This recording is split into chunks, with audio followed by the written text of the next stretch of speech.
মুতাজিলি আকীদার পঞ্চম আকীদাটা হচ্ছে আমর বিল মারুফ ওয়ান নাহি আনিল মুনকার। আমর বিল মারুফ ওয়ান নাহি আনিল মুনকার এটা ইসলামের একটা বিধান, সৎ কাজের আদেশ করা, অসৎ কাজ থেকে নিষেধ করা।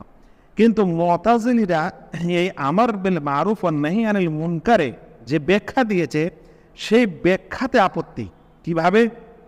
তারা বলেছে যে সবচেয়ে প্রথমে এই কাজটি করতে, প্রথমে তো বলেছে এই কাজটা ওয়াজিব, ওয়াজিব কিফায়ী বলেছেন। তারপরে বলেছেন যে প্রথমে হালকা জিনিস দিয়ে আমর বিল মারুফ ওয়ান নাহি আনিল মুনকার হবে, তারপর সেটা বাড়বে, বাড়তে বাড়তে বাড়তে যদি অস্ত্র ধারণের প্রয়োজন হয় তাহলে তখন অস্ত্র ধরতে হবে। যে ভালো কাজের আদেশ করা হচ্ছে মানুষ মানছে না, মন্দ কাজের আদেশ করা হচ্ছে মানুষ মানছে না, তাহলে তখন তরবারি দিয়ে এই আদেশ নিষেধ মানুষের মধ্যে বলবৎ করতে হবে। এমনকি যদি দেশের পরিচালকও ভালো কাজ এবং মন্দ কাজের এই বিধান না মানে তাহলে দেশের রাজার বিরুদ্ধে বিদ্রোহ করতে হবে এবং সশস্ত্র সংগ্রাম করতে হবে।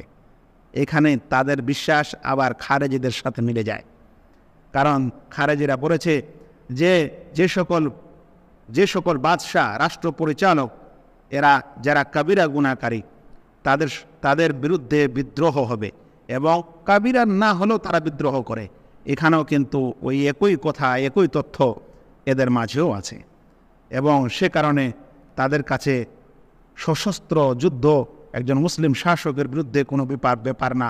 এমনকি সাধারণ মানুষ যদি তাদের বিপরীত করে তাদের দাওয়াতের, তাহলে তাদের সঙ্গেও তারা সশস্ত্র যুদ্ধ করতে কোনো কুণ্ঠাবোধ করে না। ভাই সকল, আশা করি আপনারা মুতাজিলিদের 5টি আকীদা যার নাম সুন্দর কিন্তু ব্যাখ্যা আহলুস সুন্নাহ ওয়াল জামাতের বিপরীত, এই আলোচনাটি একটু শুনলেন।